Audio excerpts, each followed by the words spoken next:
우리는 지금 십자가 생활화라고 하는 너무나 귀한 우리 아시 목사님을 통해서 주님이 주신 말씀의 테두리 안에서 주일 말씀을 듣고 있습니다. 룻기를 통한 십자가 생활화의 메시지를 지금까지 들어오셨어요. 첫 주에는 여호와께 돌아가자. 여러분, 우리가 주님을 따라가는, 십자가를 지고 주님을 따라가는 십자가의 생활화는 사실 따지고 보면 계속적인 돌이킴입니다. 우리가 주님을 쭉 따라가는 존재들처럼 보이지만 사실은 계속해서 돌이키면서 주님을 따라가는 것이죠. 우리의 돌이킴의 점들이 이어져서 주님을 따라가는 그리스도인의 삶이 되는 것입니다. 제가 여기 강단에 올라오기까지만 해도 수많은 돌이킴이 있습니다. 오늘 말씀 좀 잘 전해서 칭찬받고 싶다, 이런 생각이 있을까요, 없을까요? 없다고 생각하시면 저를 너무 잘못 알고 계시는 거죠. 당연히 있습니다. 그런 생각이 들 때마다 돌이키는 것이죠. 아닙니다, 주님. 제가 칭찬받는 자리가 아니라 하나님의 말씀의 영광이 나타나는 자리여야 됩니다. 돌이키는 거죠.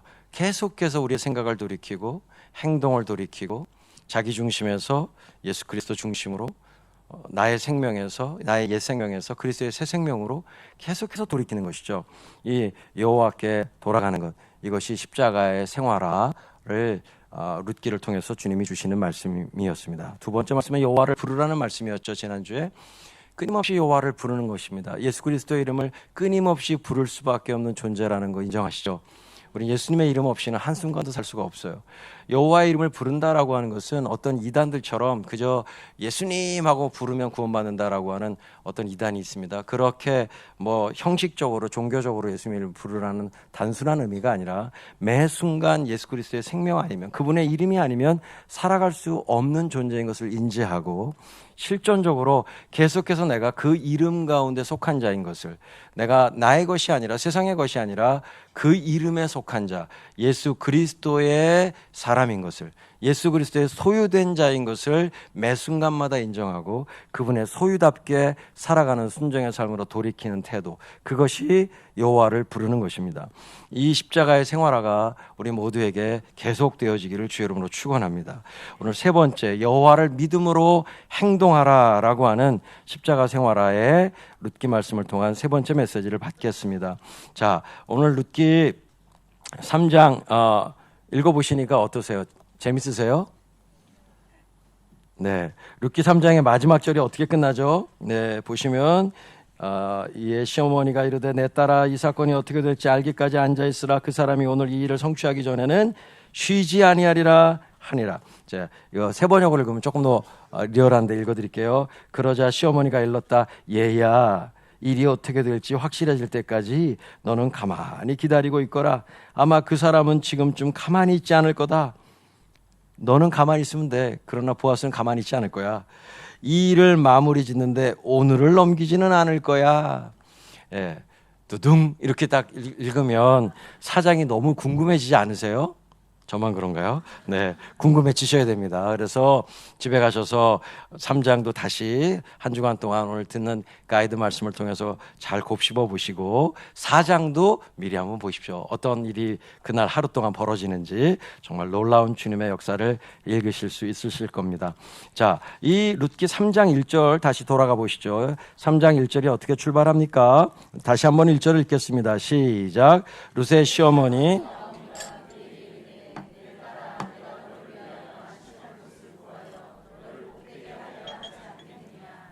자, 룻기 3장 말씀은요 1, 2장에 비해서 한 가지 특징이 나타납니다. 룻기 1장과 2장에서는 여호와라고 하는 단어가 자주 등장해요. 그런데 3장에 오면 딱 두 번만 등장합니다. 3장 10절 그가 이르되 내 딸아 여호와께서 내게 복 주시기를 원하노라.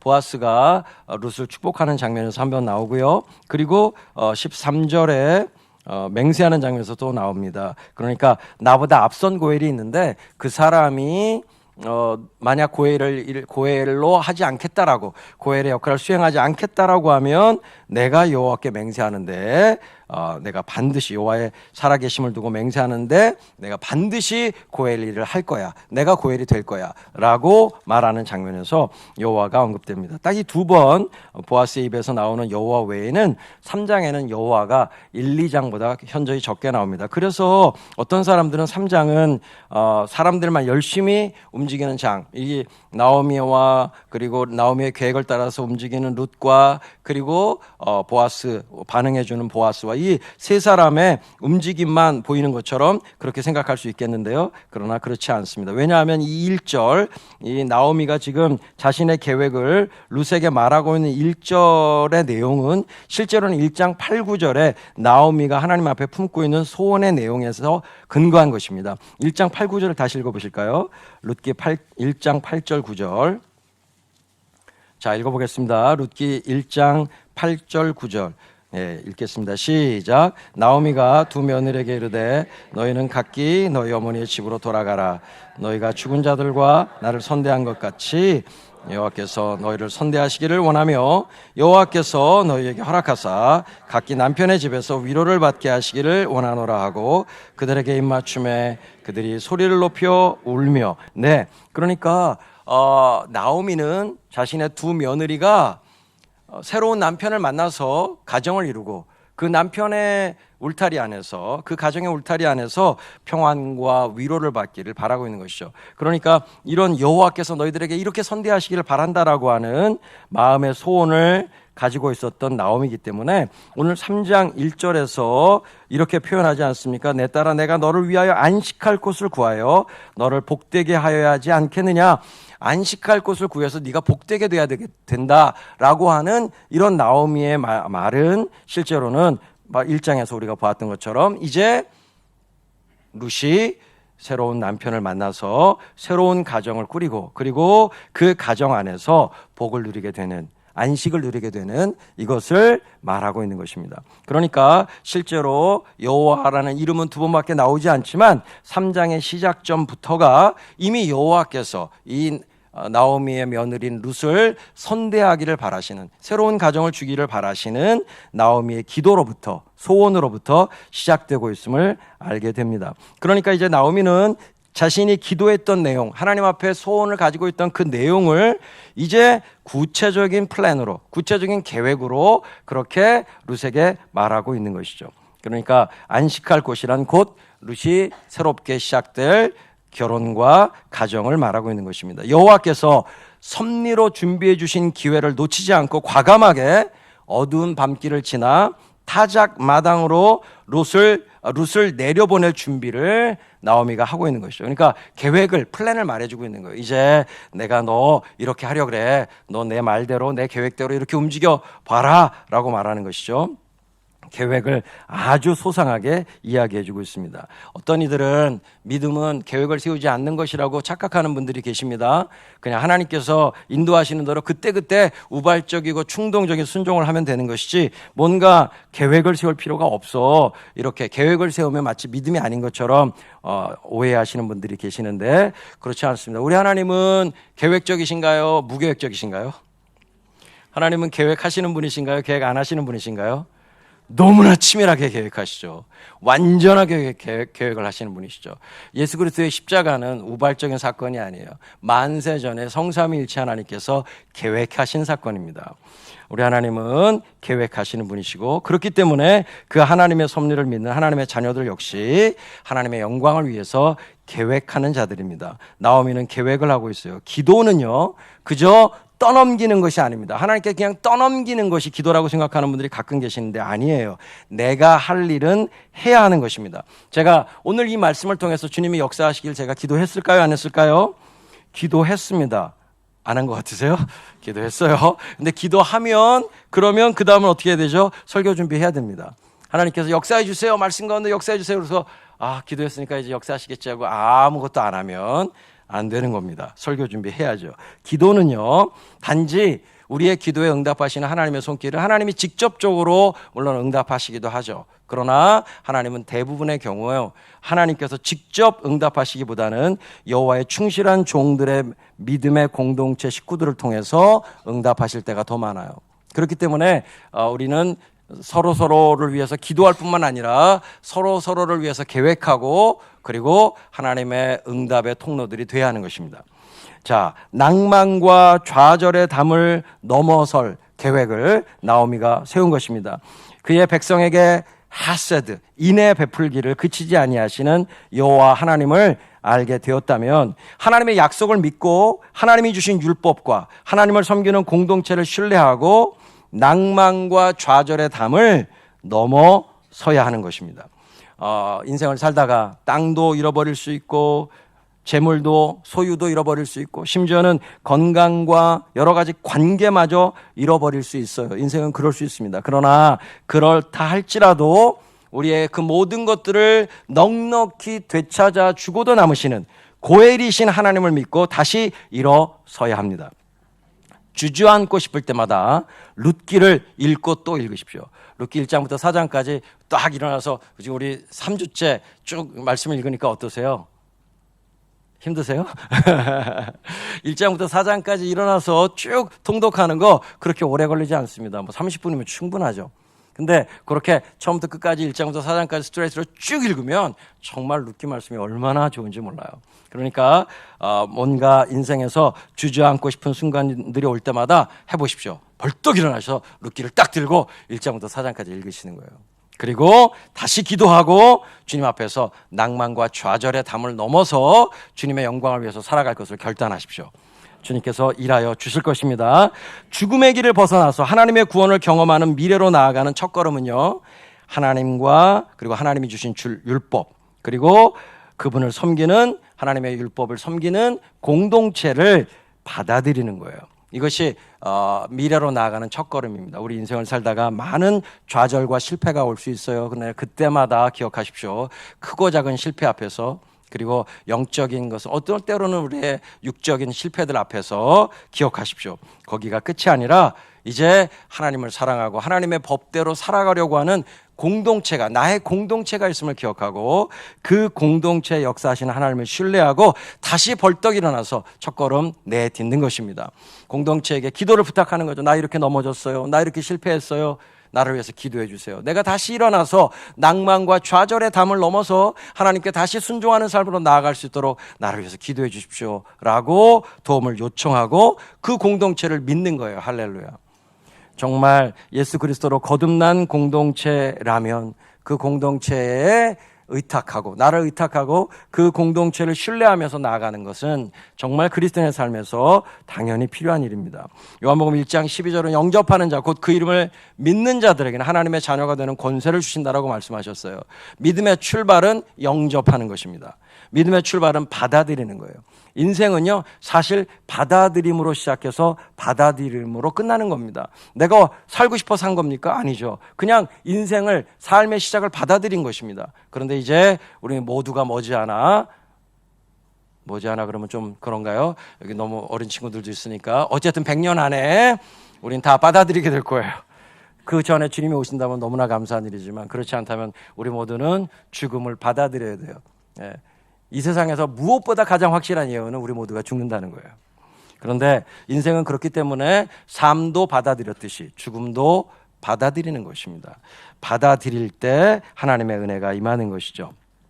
그래서 우리의 믿음의 출발점도 받아들이는 거고 우리의 마지막 믿음의 결승선도 받아들이는 것입니다. 하나님은 즉각적으로 이 나오미를 풍성하게 채우시지 않고 낭만과 좌절의 벽을 넘는데 필요한 최소한의 것들을 공급해 주시면서 그를 미래로 점차적으로 끌고 가고 계시는 것을 룻기를 통해서 알 수 있어요.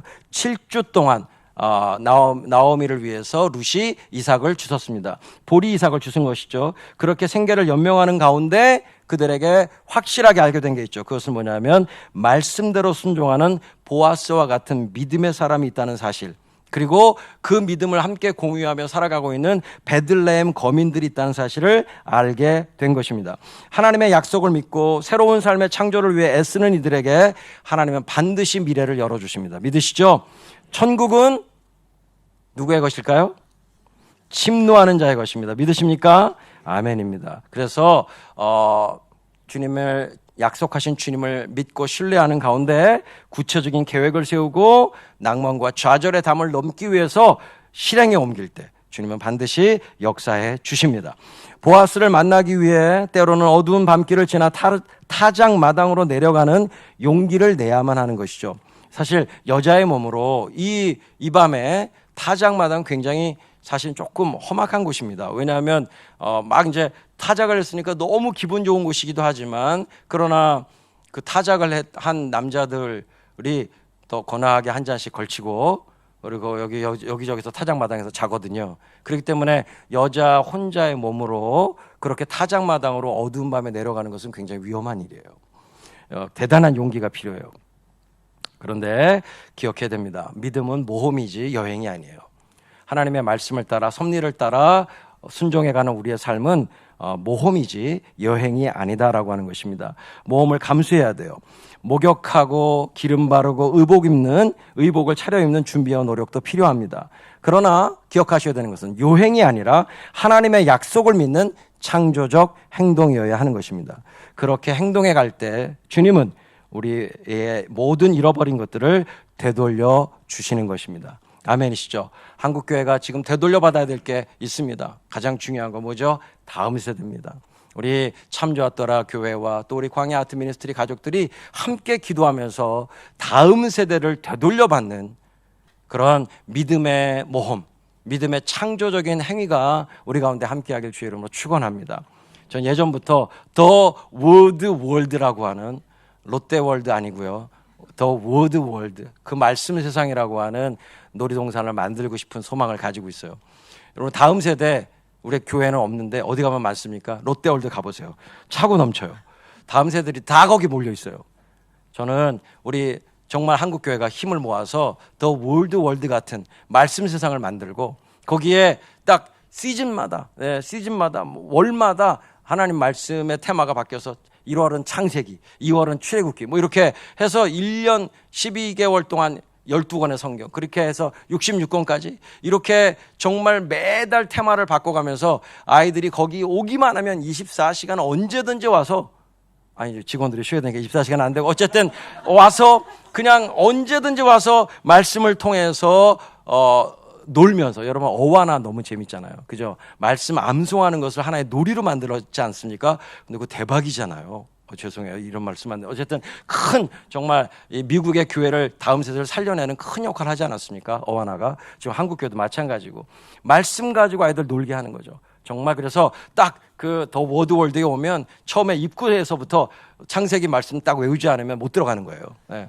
창세기 1장 1절 다 외우니까 태초에 하나님이 천지를 창조하시니라 합격 딱 들어가게 하고, 들어가서 뭐 버튼 하나 띵 누르면 창세기 말씀 딱 나오고, 또 자신의 말로 창세기 말씀을 딱 외워야지만 문이 열리고, 뭐 이런 식의 놀이동산 꿈꾸고 있는데, 그래서 거기에 창세기 뮤지컬도 하고 또 창세기 영화도 보여주고 아이들이 창세기 그림도 그리고 하루 종일 창세기 말씀으로 노는, 롯데월드에서 하루 종일 놀고 집에 갈 때는 다 아들 지치고 마음의 공허함만 오지만, 그러나 하나님의 말씀으로 하루를 놀고 그 말씀의 충만함으로 돌아오는 발걸음이 아이들의 영혼 가운데 얼마나 놀라운 기쁨이 되겠습니까? 이런 창의적인 생각을 하시기를 주로 축원합니다. 다음 세대를 얻기 위해서 지금 한국교회가 다음 세대를 잃어버렸어요, 이렇게 현실적인 비판과 이런 현실 진단을 하시는 분들 많지만 대안을 말하는 사람이 없어요. 그럼 어떻게 찾아올 건데? 물론 인구 절벽이 와서 아이들이 줄어든 것도 사실이고요. 지금 한국교회 주일학교가 많이 사라지고 있습니다. 그거 다 사실이지만 그냥 그렇게 그냥 뭐 인구 절벽이니까 어쩔 수 없어 이렇게 할 수는 없지 않습니까? 인구 절벽이더라도 남은 아이들 다 데리고 와야죠. 그리고 한국교회는 아이들을 많이 낳아야 되고요. 할렐루야. 다산의 복을 주시기를. 꼭 이슬람만 그렇게 아이들을 많이 낳아야 됩니까, 여러분? 우리가 더 많이 낳아야죠. 그렇게 해서 저희 공동체, 그래서 여러분들 아이 낳는 게 요즘 너무 부담스럽다고 생각하시는 분들이 많은데 공동체가 되면 전혀 안 부담스러워요. 저희는 공동체로 사니까 아이들 많이 낳을수록 좋아요. 네, 다 공동으로 육아하거든요.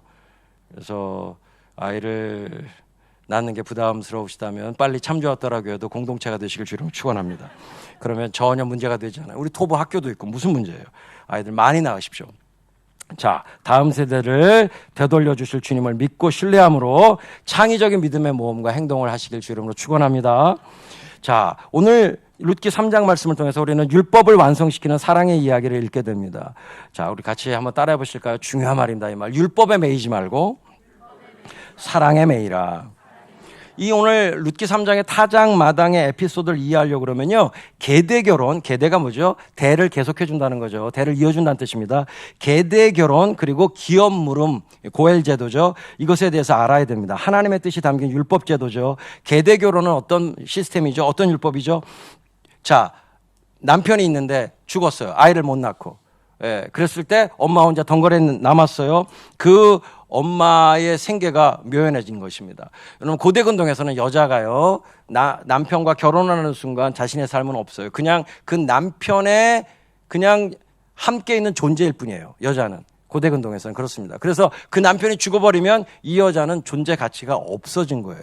살 길이 없어요. 고대에서는요, 고대근동에서는 과부가 살 길이 없어요. 너무 죄송한 표현이지만 몸 파는 길밖에 없는데 그것도 여의치 않아요. 그러니까 정말 비참한 삶이 되는 겁니다. 과부가 되면. 그러니까 하나님께서 일반 고대 근동의 다른 나라들과 달리 이스라엘은 이 계대 결혼의 법을 만드셔서 이제 형이 아이 없이 죽었을 때 동생이 형수와 형수를 취해서 그래서 아이를 낳고 그 아이가 형의 이름으로 등재돼서 이제 형의 가문을 이어갈 수 있도록 하고, 그리고 그 아이가 자라서 엄마의 삶을 책임지도록 하는 것이죠. 그러니까 이 계대 결혼은 당시 고대 근동의 이런 문화적 배경 안에서는 정말 이스라엘에게 하나님이 주신 은혜의 법이었어요. 자, 기업 물음은 어떤 것이죠? 이것은 마찬가지로 이스라엘 백성들은 누구의 종이 될 수 없다. 오직 여호와의 종으로 자유인으로 살아야 된다라고 하는. 그래서 기업만큼은, 하나님이 주신 이 기업의 땅만큼은 반드시 지켜갈 수 있도록 그렇게 만들어주는 은혜로운 법이죠. 그러나 이런 법들은 단지 율법의 요소로만 기능할 수는 없는 것입니다. 다시 말해서 강제할 수가 없는 법들이에요. 생각해 보세요. 계대 결혼. 형이 죽었어요. 근데 동생이 형수랑, 그 쉽습니까? 모르겠어요. 그 형수가 너무 아리답고 뭐 내 스타일이었는데 뭐 이러면 뭐 혹시 동생이 어떨지 모르겠는데, 인생이라는 게 그렇지 않잖아요. 정말 형수 부담스러워 뭐 이럴 수 있잖아요. 그러면 그게 억지로 될 수 있는 겁니까? 안 되는 거거든요. 그러니까 계대 결혼이 너무나 은혜스러운 법이고, 그리고 죽은 사람을 계속 그 가문에 남아있게 만들어주는 은혜스러운 법이고, 그리고 과부의 삶을 책임져주는 너무나 좋은 법이지만, 그러나 율법의 의무라 하더라도 남녀 간의 결합을 강제할 수는 없는 것입니다. 기업 물음도 마찬가지죠. 이제 룻기 4장에 가보시면, 오늘 룻기 3장에서 보아스가 룻에게 해주는 말이 뭡니까? 그래, 나 맞아. 내가 너의 고엘 맞아. 그런데 율법상 나보다 앞선 고엘이 있어. 엘리멜렉의 기준에서 봤을 때 보아스는 두 번째고, 보아스보다 앞서 있는 더 가까운 친족이 있는 거예요. 그러니까 그 사람이 고해를 안 하겠다고 해야 그 다음 내 순서야. 그러니까 내가 하나님의 말씀을 앞서갈 수는 없어. 하나님 말씀대로 해야 돼. 그러니까 내가 하나님의 이름으로, 여호와의 이름으로 내가 맹세하는데 이 사람이 안 하겠다고 하면 내가 반드시 할 거야. 내가 반드시 고해를 대줄 거야. 이렇게 얘기하는 것이죠. 그런데 4장에 가보면 정말 놀랍게도 그 앞서 있는 고엘, 엘리멜렉과 더 가까운 그 고엘이 어떻게 합니까? 신발을 이렇게 벗어가지고 휙 던지지 않습니까? 그죠? 자, 이게 무슨 뜻인지는 짜잔 다음 주에. 자, 그런데 어쨌든 이 신발을 벗음으로 말미암아 자기가 고엘 안 하겠다는 거예요. 자, 이렇게 돼서 이제 보아스가 고엘이 되는 은혜를 누리게 되는데, 그러나 여하튼 이렇게 신발 벗어 던지는 자처럼 거부할 수도 있다는 것을 보여줍니다. 그러니까 율법의 완성은 사랑인 것입니다. 사랑 없이는 율법이 완성될 수가 없는 거예요. 그러므로 하나님의 백성들이 율법에 매이지 말고 사랑에 매일 때 비로소 율법은 완성되는 것이에요. 할렐루야. 율법을 그냥 지키려고 해서 완성되는 게 아니라 사랑에 매일 때, 율법에 담겨있는 하나님의 사랑에 우리의 마음이 매일 때 비로소 율법은 완성될 수 있는 거예요. 자, 여호와의 날개와 보아스의 날개에 대해서 룻기 3장은 얘기해 주는데요. 여기 지금 이 타작 마당에서 룻이 시어머니가 시킨 대로 그 작전대로 다 하죠. 그 전략을 따라서 다 고스란히 행동을 합니다. 자, 그런데 이제 그 보아스의 발치에 이렇게 살짝 보아스의 이불을 살짝 끌어서 덮었어요. 그러니까 보아스는 춥겠죠? 저희 부부도 그래서 자꾸만 저희 집사람이 끌어가서 이불을, 요즘은 각자 이불을 덮고 잡니다. 근데 왜냐면 자다 보면 제가 너무 추워가지고. 네. 그런데 보아스도 이제 룻이 살짝 끌어와서 발치해서 덮었으니까 아무래도 좀 이렇게 빈 곳이 생기지 않았겠어요? 그러니까 이제 추워서 새벽에 으스스 떨면서 추워 이러면서 딱 몸을 딱 뒤척이는데 발치에 뭐가 뚝 걸리는 거죠. 이 뭐야? 누구야? 이렇게 하는 거죠. 그런데 룻이 딱 옷을 차려입었잖아요. 흰 옷이 아니었기를 바라지만 흰 옷을 만약에 차려입었다. 그리고 화장도 예쁘게 하얀 분을 발랐다. 뭐 이렇게 생각해 보시면 보아스가 어떤 공포에 시달렸을지 깜짝 놀라지 않습니까? 그렇게 놀라는 보아스에게 룻이 어떻게 청혼을 합니까? 이렇게 청혼을 해요. 룻의 청혼을 한마디로 말하면 이겁니다. 당신의 날개로 당신의 시녀인 룻을 덮어주세요. 당신은 나의 고엘입니다. 대담한 요청을 하고 있어요. 그런데 이렇게 룻이 대담한 요청을 할 수 있는 이유가 뭐냐 하면 당신의 옷자락으로, 우리는 옷자락이라고 번역되어 있죠. 옷자락으로 나를 덮어주세요 라고 하는 이 말의 의미는 이제 물론 약간 19금적인 요소가 있는 것이죠. 그러니까 이제 보아스가 그냥 자신을 취해달라고 하는 룻의 요청이기도 하지만, 그러나 여기에 이 옷자락이라는 단어와 룻기 2장에 있는 보아스가 했던 말 속에 룻기 2장 11절 다시 보실까요? 룻기 2장 11절 보시죠. 보아스가 어떻게 말했습니까? 룻기 2장 11절, 12절만 읽겠습니다. 시간관계상 12절 읽겠습니다. 시작.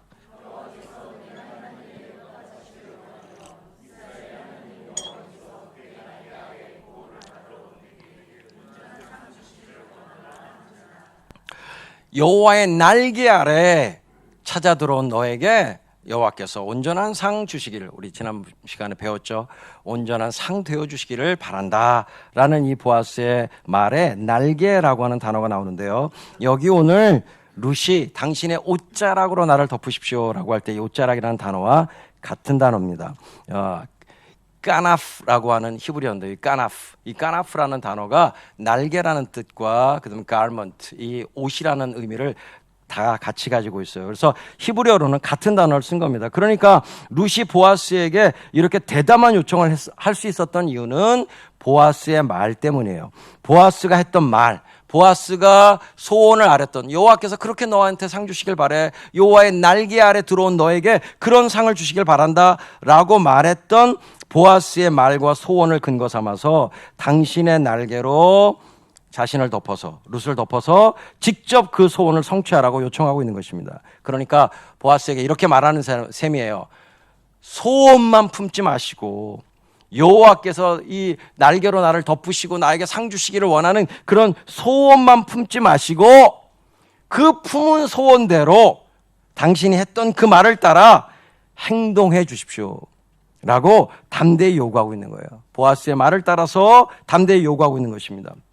여러분, 이 과정을 통해서 우리가 알 수 있는 것은 우리는 여호와를 이 땅에서 대리하는 하나님의 형상들입니다. 아멘이시죠? 우리가 하나님의 형상대로 지음받은 걸 믿으십니까?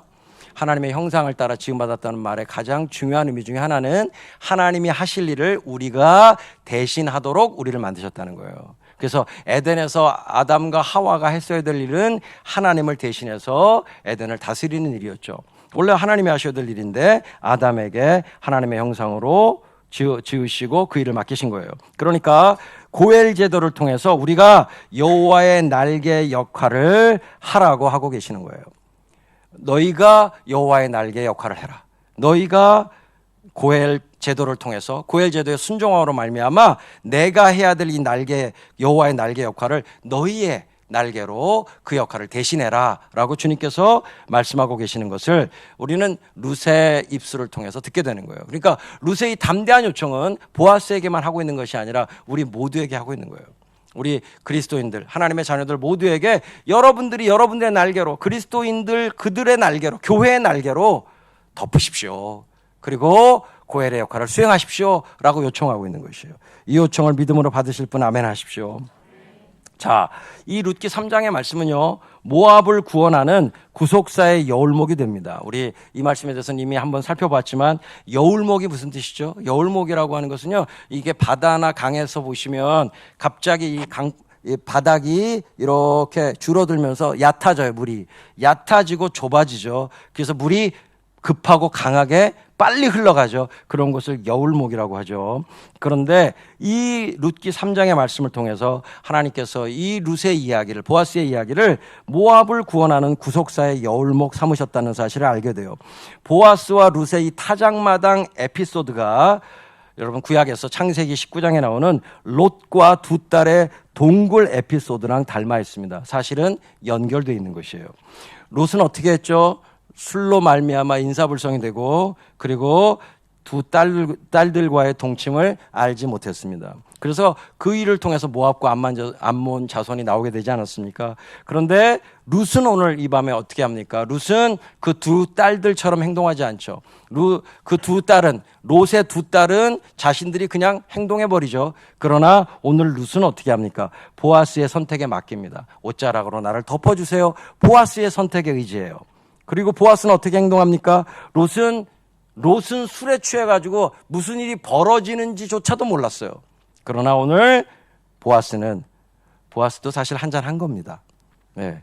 또 이걸 가지고 그러니까 그리스도인도 한잔 해도 되는 거야, 이렇게 쉽게 생각하시면 안 됩니다. 이스라엘에서는 포도주가 물을 대신하는 음료 대용이기 때문에 마실 수밖에 없는데, 물론 여기 타작마당이라서 추수가 끝났으니 얼마나 기쁘겠어요, 그죠?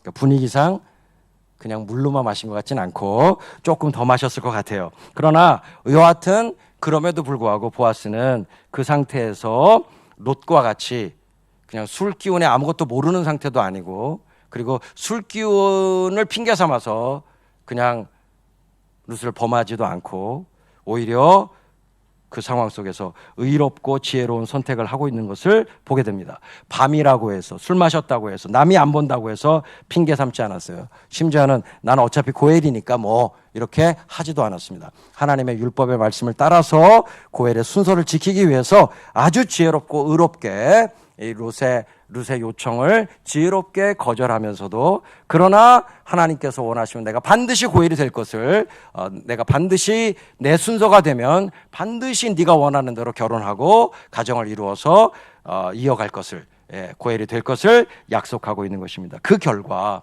보아스와 룻이 이렇게 그 동굴 에피소드와 달리 롯과 두 딸과 다르게 행동한 결과 보아스와 룻은 정상적인 결혼을 통해서 오벳을 낳았고요. 그리고 다윗의 조상이 됨으로써 룻은 모압인이지만 하나님의 위대한 구속사 안으로 들어오게 된 것입니다. 사실은 룻만 그렇게 된 게 아니라 이 일을 통해서 보아스도 하나님의 위대한 구속사 안에 들어오게 된 거예요. 우리 마태복음 1장 잠깐 보실까요? 마태복음 1장 5절 6절. 마태복음 1장 5절 6절 두 절 말씀 읽으시죠. 마태복음 1장 5절 6절입니다. 마태복음 1장 5절 6절 두 절 말씀 함께 읽겠습니다. 1장 5절 6절 시작.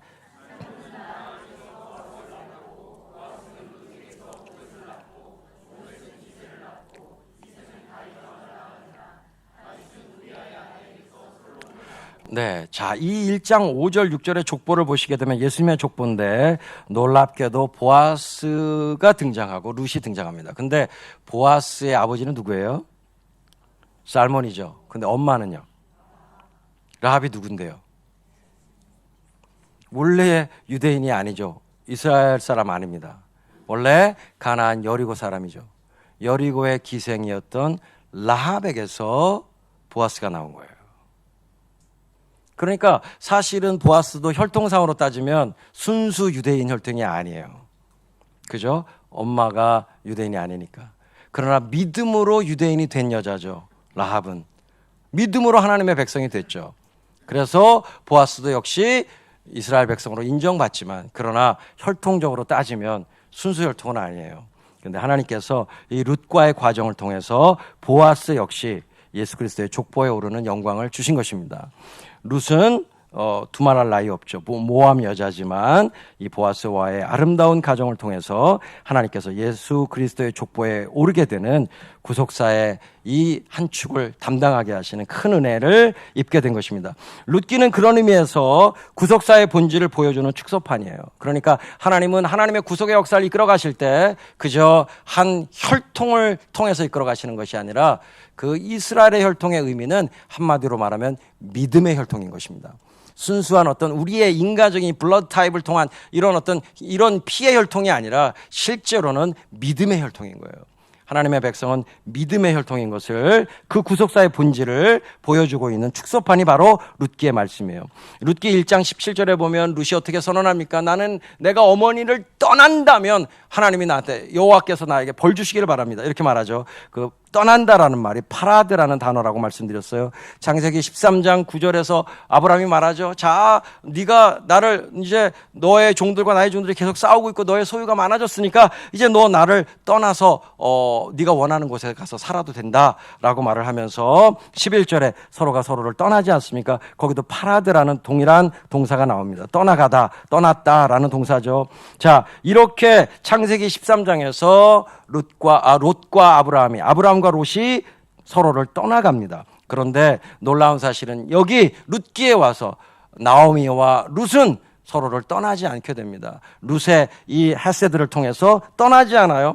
그러므로 말미암아 룻과 나오미가 이렇게 믿음으로 결탁함으로 말미암아 아브라함과 롯의 옛날의 그 분리가 다시 봉합되어지고 족장적 연대가 다시 재창출되어서 구원의 새로운 지평이 열리게 되는 것입니다. 다시 말하자면 아브라함의 가문 안에 롯의 가문이 다시 들어와 하나가 되는 이런 놀라운 구속사의 지평을 주님께서 룻을 통해서 열어주신 것입니다.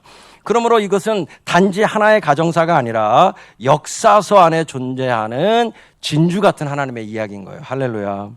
아브라함과 롯 역시도 한 가정사에 그치지 않았듯이 이 보아스와 룻의 이야기도 나오미와 룻의 이야기도 한 가정사가 아니라 하나님의 귀중한 구원의 역사에 진주 같은 역할을 하도록 하신 것입니다. 자, 오늘 룻기 3장에서 또 중요한 한 단어는 헤세드라는 단어예요. 인애, 한문으로 인이 어질인자의 사랑 애자입니다. 그래서 어진 사랑, 아주 어질고 지혜로운 사랑을 말하는 것인데 헤세드의 의미는 우리가 지난번에 살폈듯이 그렇게 할 의무가 없는 더 강한 자가 약한 자를 위해서 아무 이유가 없이 끝까지 돌봐주고 책임져주고 마지막까지 추적해서 마침내 사랑을 베풀고야 마는 이런 강력한 사랑을 뜻한다고 했습니다. 이런 헤세드가 오늘 룻기 3장에 아주 중요한 키워드를 이룹니다. 그래서 사실 이 룻기 3장 안에서 우리가 먼저 보이게 되는 헤세드의 주인공은 당연히 보아스죠. 보아스가 놀라운 인애의 사람인 것을, 헤세드의 사람인 것을 오늘 보아스의 행동을 통해서 우리는 알 수 있어요. 그가 보이는 인애는 여러 가지 각도에서 보여지는데 첫 번째는 10절입니다. 10절 읽어보겠습니다. 3장 10절. 3장 10절 읽겠습니다. 시작.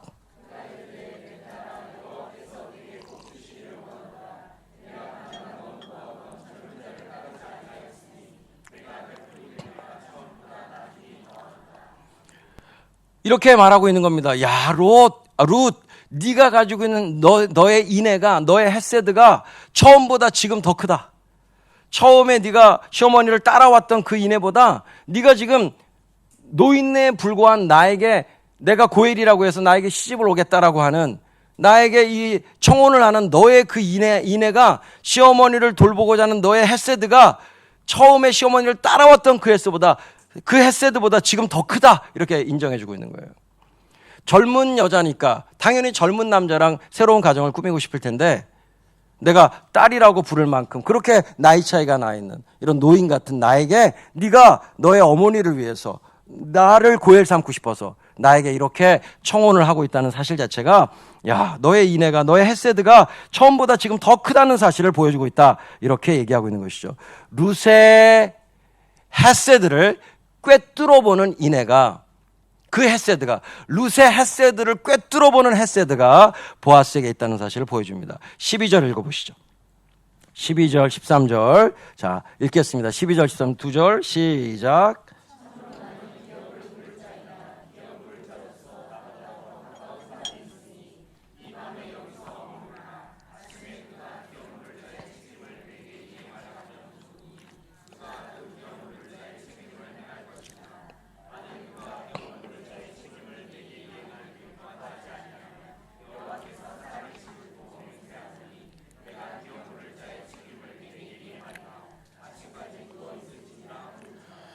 할렐루야. 보아스가 가지고 있는 헤세드의 또 하나의 성격은요. 한번 저를 따라하시겠습니다. 말씀보다 앞서지 않는 헤세드. 네.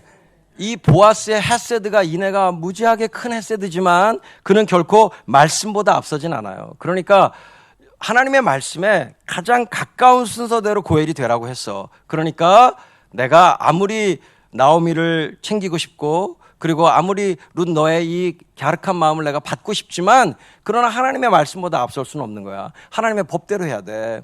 그러니까 하나님의 말씀을 앞서지 않는 헤세드의 모습을 보아스를 통해서 우리는 발견하게 됩니다. 세 번째 보아스를 통해서 발견하는 헤세드는요. 자, 이 보아스가 어떻게 이 룻을 보낼 때 말을 했다라고 이 룻이 나오미에게 와서 이야기해 주는가 하면 빈손으로 가지 말라고 이렇게 말했어요 라고 얘기를 하죠. 빈손으로, 레캄이라고 하는 히브리어인데 부사입니다. 빈손으로란 뜻이에요.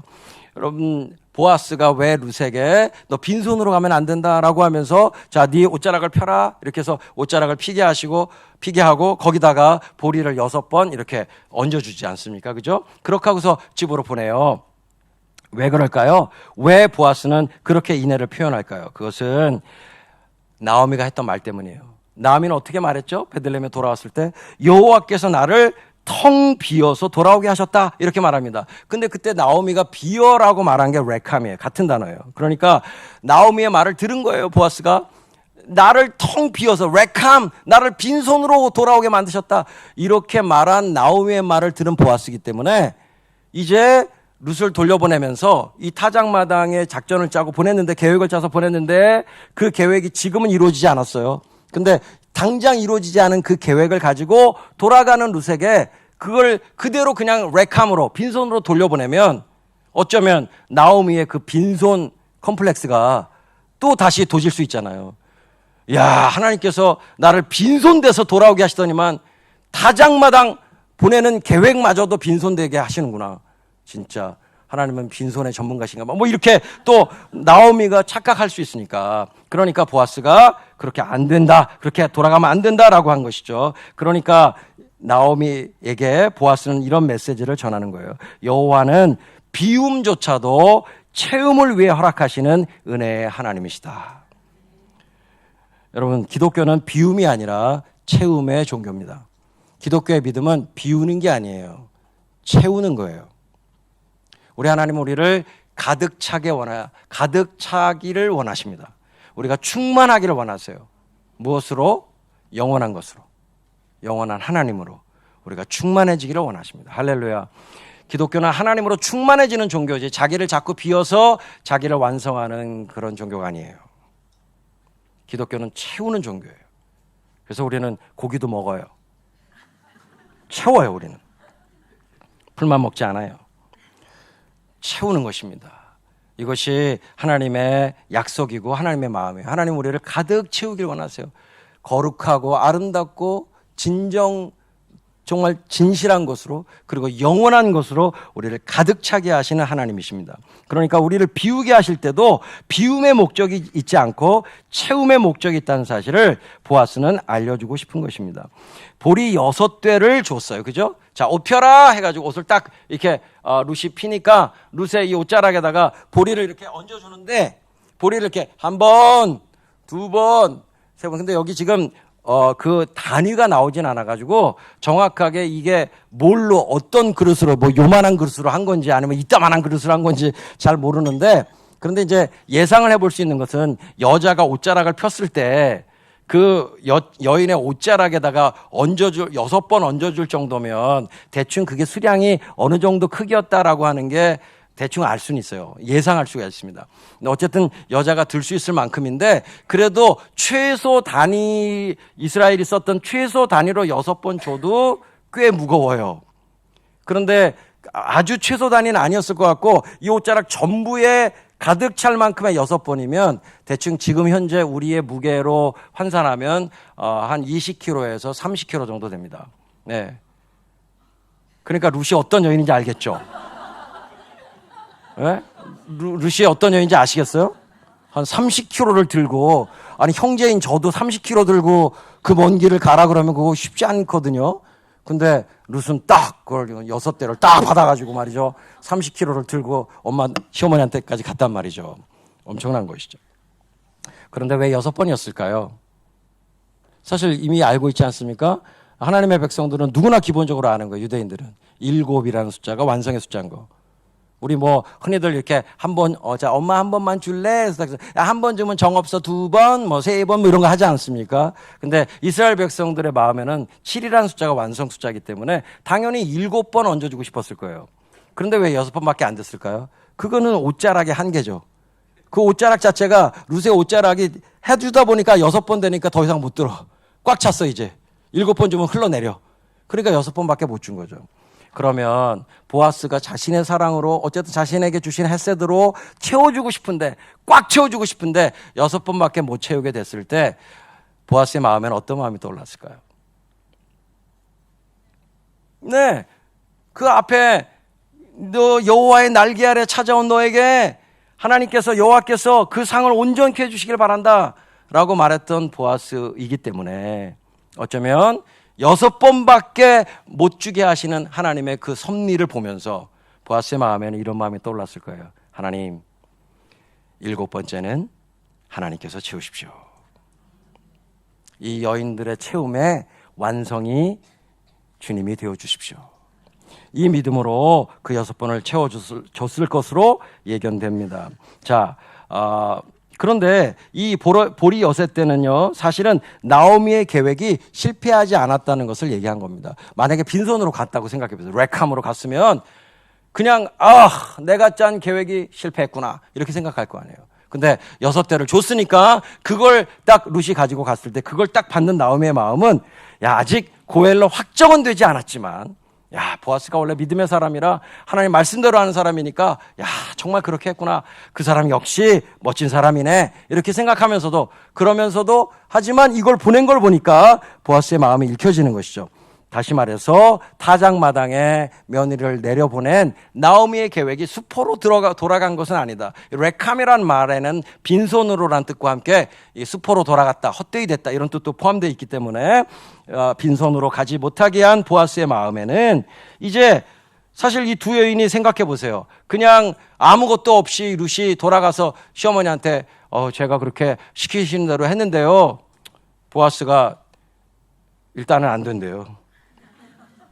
이렇게 하면 그 두 여인이 겪게 될, 누가 고엘이 될지 확정되지 않은 상태에서 룻이 빈손으로 돌아가서 겪게 될 그 초조함과 불안함을 생각해 보시면, 이제 보아스가 이렇게 6대를 준 것은 그런 초조함과 불안할 수 있다는 사실을 헤아리고 있는 것이죠.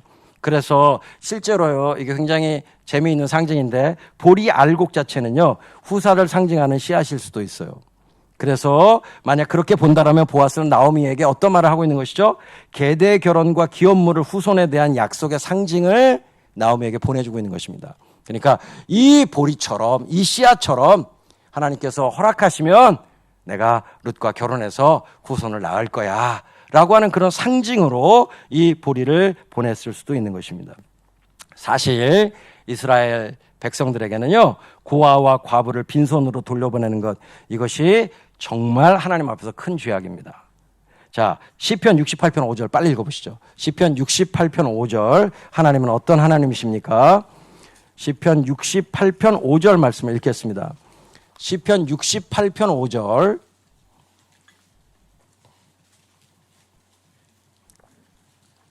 시편 68편 5절 말씀입니다. 읽겠습니다. 시작.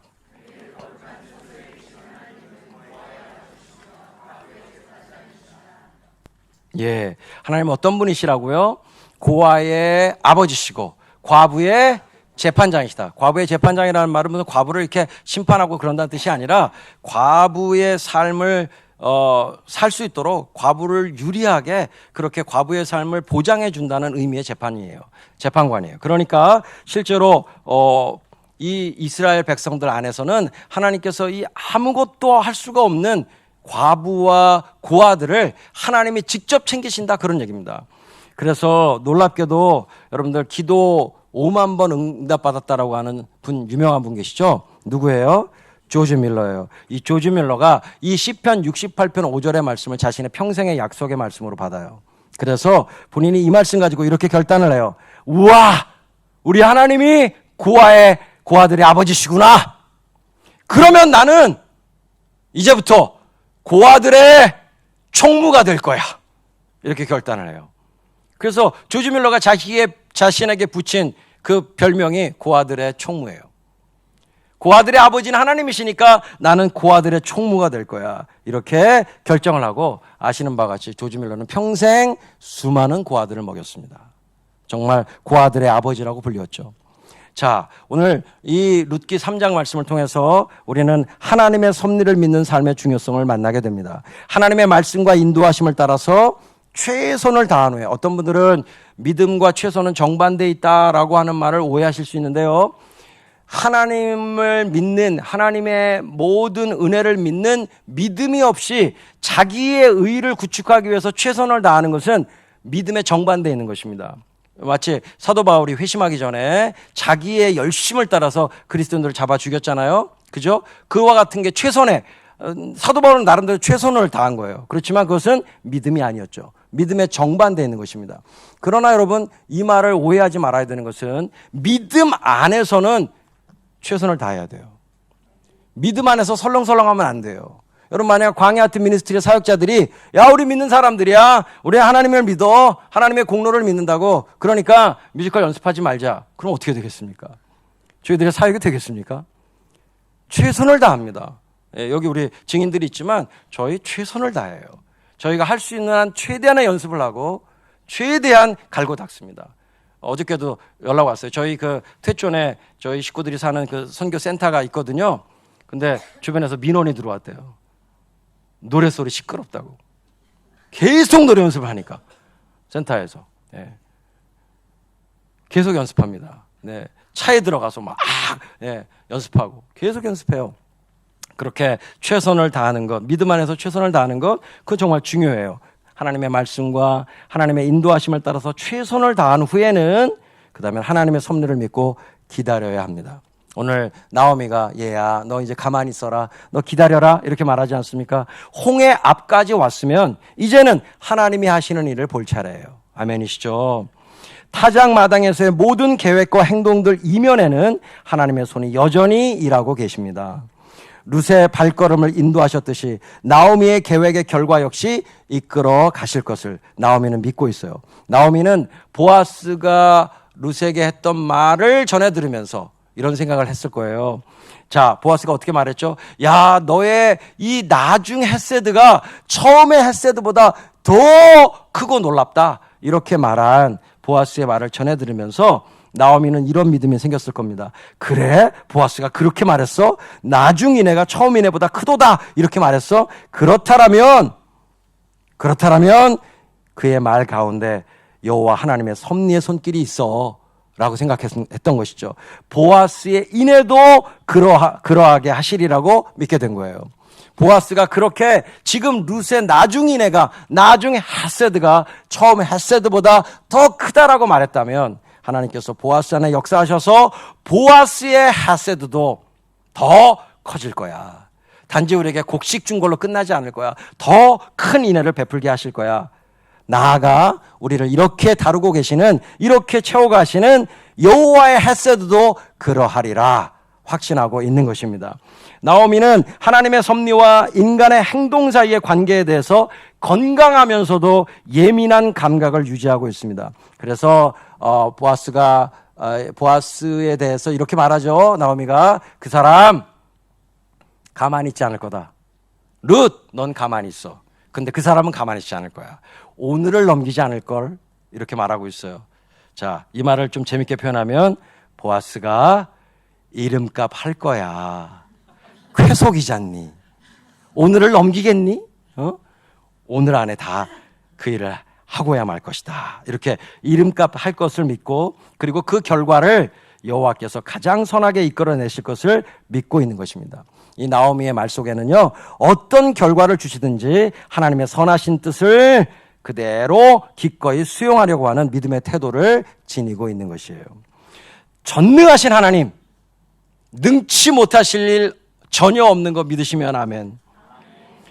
그런 하나님께서 우리에게 깊은 곳에 그물을 내려라 하시면 깊은 곳에 그물을 내려야 됩니다.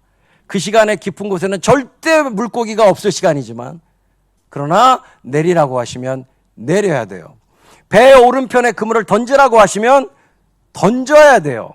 절대 밤이 맞도록 물고기 한 마리 못 잡았고, 지금 배 오른편에 물고기가 있을 턱이 없지만 배 오른편에 그물을 내려라 하시면 그 말씀에 의지해서 그물을 내려야 하는 것입니다. 우리는 주저없이 말씀에 따라 행동해야만 됩니다. 물론 말씀보다 앞서면 안 돼요. 하지만 때로는요, 이제까지 섭리하신 하나님의 흐름에 따라서 기도한 후에 과감하게 움직여야 할 때도 필요한 것입니다. 그리고 그 후에는 조바심 내지 말고 호들갑 떨지 말고 담담히 다시 기도하면서 하나님의 행하실 일을 바라보고 기다려야 하는 것입니다. 할렐루야. 십자가는 영원전 삼위 하나님의 완전하신 계획이었습니다. 믿으십니까? 그냥 순간적이고 우발적으로 일어난 일이 아니라 영원전, 세상을 창조하기도 전에 이미 삼위일체 하나님은 십자가를 결정해 놓으셨어요. 이 십자가로 우리를 구원하기로 계획하셨습니다. 자, 예수 그리스도는 십자가를 지는 것을, 십자가의 죽음을 당한 것입니까? 아니면 스스로 행하신 것입니까? 예, 놀랍게도 로마와 그 당시의 정권과 종교 지도자들에 의해서 죽임을 당하신 거 맞지만, 그러나 실제로는 그 죽음 당함을 예수님이 스스로 취하신 거예요. 예수님 이런 말씀하셨죠. 나는 내 생명을, 목숨을 취할 권세도 있고 버릴 권세도 있다. 예수님께서 십자가를 행하신 것입니다. 십자가 당하신 게 아니라, 십자가 죽음을 당하신 게 아니라 십자가 죽음을 성취하신 거예요. 계획을 따라 성취하신 것입니다.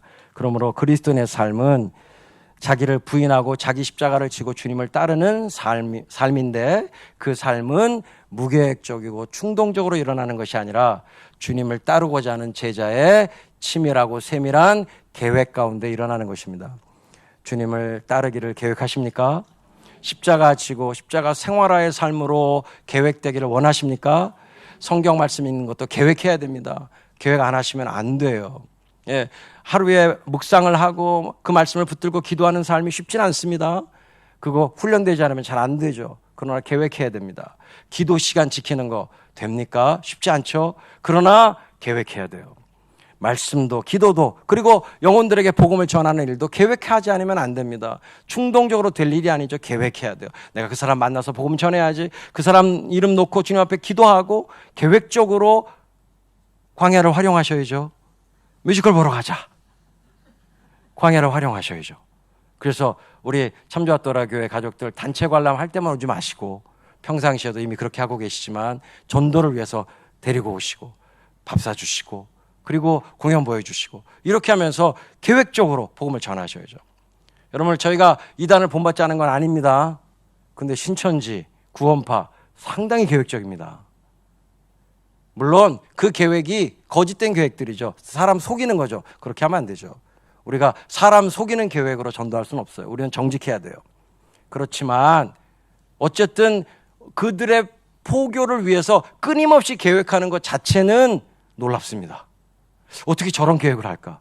어떻게 설문조사를 하고 어떻게 저런 식으로 발상을 할까? 예, 절대 그걸 본받지 않은 건 아니에요. 그러나 복음을 위해서 우리가 열심히 계획하고 뭔가 창의적인 접근을 하려는 노력은 당연히 해야 돼요. 아멘이십니까? 우리 예수 그리스도의 십자가의 복음은 언제나 새로운 포도주입니다. 그 새로운 포도주를 새로운 부대에 담아야지만 사람들이 마실 수 있어요. 그러니까 그 새로운 부대를 만들고 거기에 복음을 담는 일에 우리는 창의적인 접근을 하지 않으면 안 되는 것입니다. 다음 세대 아이들이 복음을 들을 수 있도록 창의적인 접근을 하는 저와 여러분 되시길 주의 이름으로 축원합니다. 베세다 들녘에 수많은 영혼들이 예수님께 와서 말씀을 들었습니다.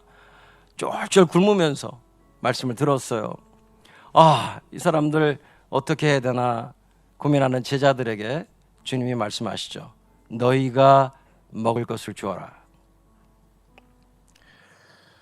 여러분, 열방은 어디서 안식하며 복을 얻을 수 있겠습니까? 열방은 어디서 안식을 취하며 복된 삶을 누릴 수 있겠습니까? 그것은 당연히 예수 그리스도입니다. 마태복음 11장 28절에 30절 주님 어떻게 말씀하십니까? 수고하고 무거운 짐진 자들아 다 내게로 오라. 내가 너희를 쉬게 하리라. 여러분, 전쟁과 기근과 가난과 여러 가지 세상의 악한 것들로 인해서 안식하지 못하고 있는 열방, 그 열방이 안식할 수 있는 유일한 자리는 예수 그리스도의 품입니다.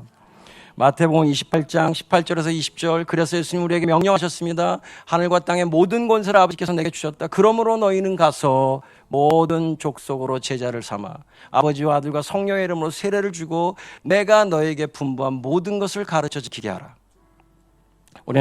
우리에게는 이미 열방을 향한 예수님의 명령이 주어져 있습니다. 이제는 우리가 행동해야 될 차례입니다.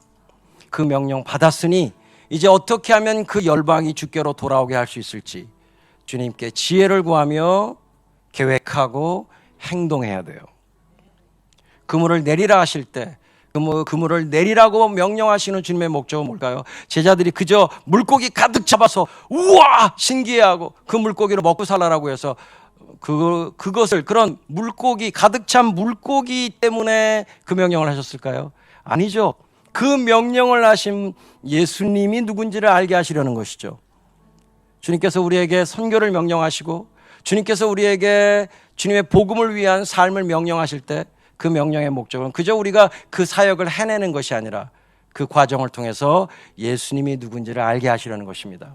예수님으로 충만케 하시려는 거예요.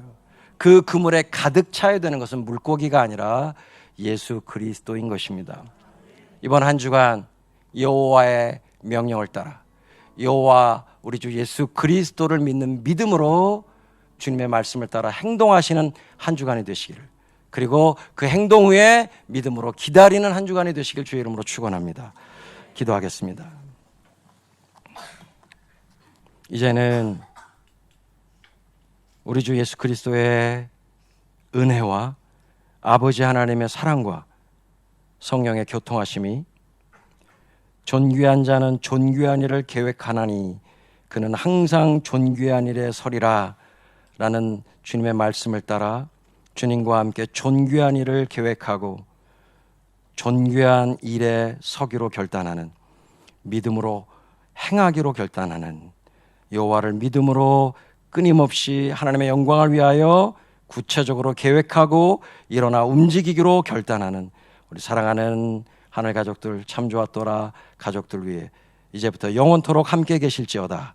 아멘.